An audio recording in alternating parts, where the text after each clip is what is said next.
corner. In it goes. Tar's header and in.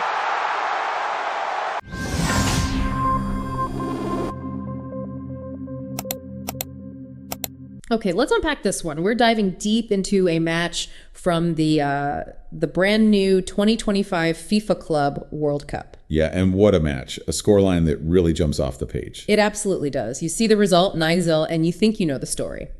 But we've dug into the sources, live blogs, reports, stats, and there's more to it. Always is, isn't there? On the surface, yeah, it looks simple. A blowout. But the context, the background, that's where it gets interesting. Exactly. So our mission here is to get past that, that raw number and pull out the surprising bits, the insights that tell a much bigger story about this new tournament and maybe global football itself. Sounds good. Where do we start? Right. Let's set the scene. We're talking the 2025 FIFA Club World Cup. This is the big one, the expanded 32-team version. Happening over the summer right here in the U.S., a huge change from the old format. Massive change. Right. And this game, it was played at TQL Stadium in Cincinnati, Ohio. Okay, nice venue. Hosting a few group games, I gather. Yeah, the report said 4 group stage matches there, so a key location for the early rounds. Gotcha. Now, the teams, this is where the contrast really starts. On one side, you've got Bayern Munich. The German Giants, a Bundesliga champs, 2-time winners of this thing before.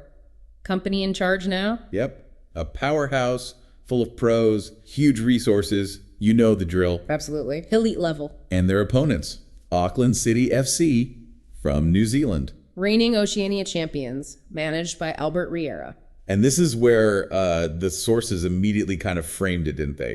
David versus Goliath. Oh, definitely. Bayern, the global professional machine. Auckland City, explicitly described as an amateur side. And that's not just a label, is it? The sources really emphasize that many of their players, well, they have day jobs. Yeah, had to take time off work just to be there. Some regulars apparently couldn't even make the trip because of work commitments. It's kind of stunning when you think about it at this level. And it really highlights the gap, doesn't it? I saw one report mention the stadium capacity difference.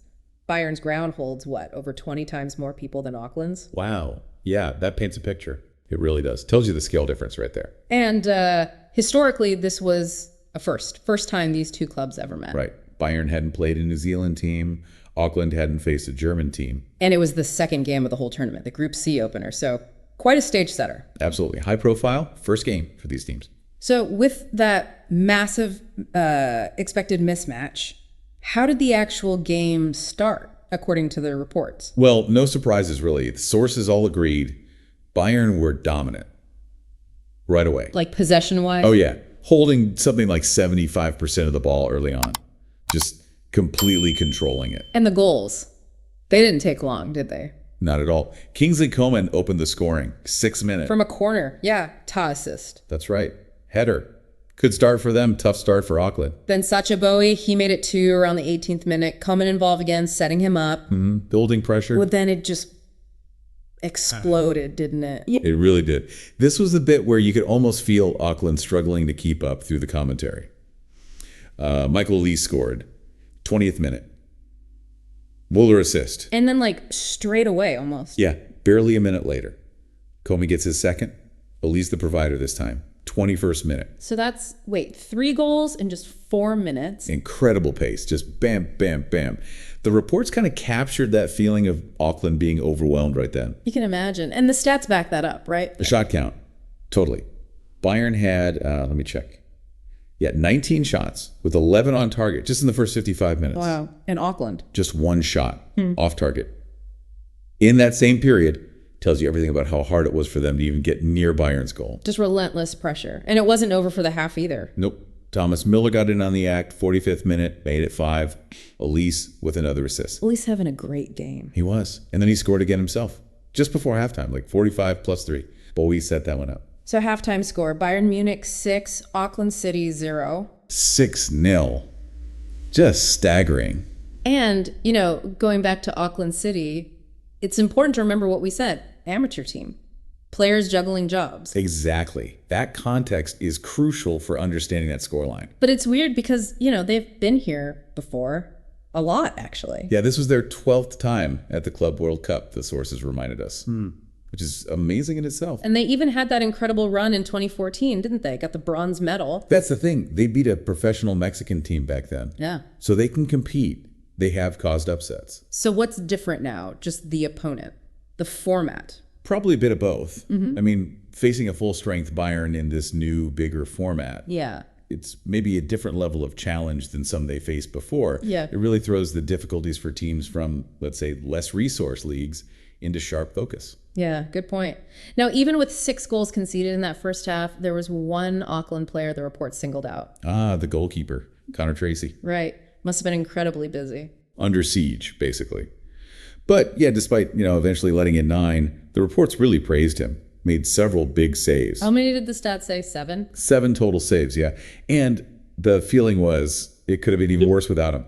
One report literally said he could leave with his head held high. Shows you, doesn't it? Individual effort, even in a massive defeat. Definitely. You have to respect that. Okay, so second half, Bayern are up 6-0. They made changes. Yeah, a couple at halftime. Serge Gnabry came on for Koeman.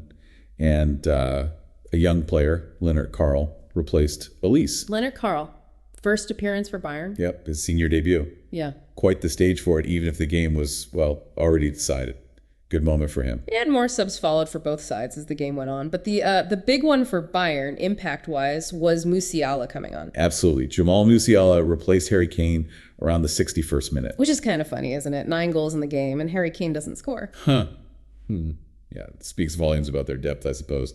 Kane taken off, probably rested. And Musiala, he didn't hang about. Not at all. Scored Bayern's 7th goal just a few minutes after coming on, 67th minute. That was a nice one, wasn't it? Curler from outside the box. Yeah, quality finish. Yeah. And that goal, the 7th one, that was significant. How so? It set a new Club World Cup record. Most goals scored by one team in a single match. Ah, right. A record-breaking goal, even in a game like this. Exactly. History made, I guess. And Musiala wasn't done there. Nope. He won a penalty himself, drew the foul in the box. Then scored it. Yep. 73rd minute. Made it 8-0. Cool as you like. And then the hat trick. Completed the hat trick in the 84th minute. Goal number 9 for Bayern. Wow. So he came on in the 61st and scored 3 goals in about 23 minutes. Pretty devastating impact off the bench. Really showed his class. Now, amidst all this, did they get any chances in the second half? Well, the sources did mention one moment. They finally got a shot on target. Oh, really? When was that? Late on? Yeah, somewhere around the 78th, maybe 80th minute. Reports varied slightly on the exact time. Who took it? Either Ryan DeVries or Angus Kilcawley, seems like. Long range effort. Saved by Neuer. Comfortably, yeah. But, a moment. Apparently drew some applause, even. A small act of defiance, maybe? Yeah, you got to take those moments. So the final whistle blows. Bayern Munich 9, Auckland City 0. A record win for Bayern, a tough day for Auckland. And beyond just the result itself, this game immediately got people talking, didn't it? According to the sources, anyway, about the tournament format. It really did. That huge difference in resources and professional status, Bayern versus an amateur side, it raised questions. Questions about whether this expanded 32-team format creates too many of these, mismatches. Exactly. Is it really competitive? Or is it just showcasing the gap? The sources framed it as a potential, challenge or maybe even a problem for FIFA with this new structure. Does it diminish the excitement if you know the result is likely going to be this lopsided in some group games? That's the debate, isn't it? What's the goal here? Global inclusion is great, but does it come at the cost of genuine competition in the early stages? It's something they'll need to look at, surely.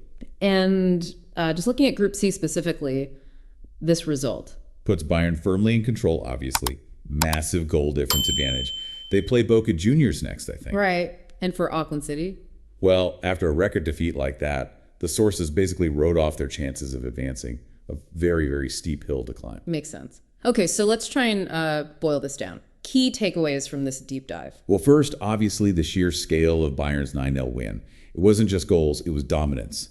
Musiala's hat trick off the bench, Koeman and Elise chipping in heavily, too. Yeah, and second, you absolutely have to remember Auckland City's context. Amateur team, players with day jobs taking time off. It explains why this kind of scoreline can happen even with their own Club World Cup history. Definitely.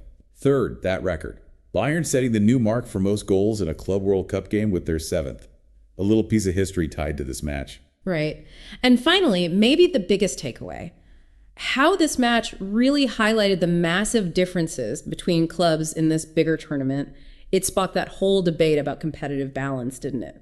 It really did. It forces you to ask what we want from these global competitions. It's fascinating, isn't it, how one game, even one that seems so one-sided on paper, can actually tell us so much. Yeah, it's like a window into the structure of world football, the challenges smaller clubs face, the ambitions of these big tournaments, all wrapped up in one 90 minutes. It really makes you think beyond just who won and who lost. So as you think about this match, this 9-0, maybe consider, where's the real value here? Is it just seeing the predictable power of a giant like Bayern? Or is it in those small moments like Auckland's keeper making saves or finally getting that shot on target? Or maybe the biggest thing is what this scoreline, this whole situation tells us about the state of the global game right now and where it might be heading.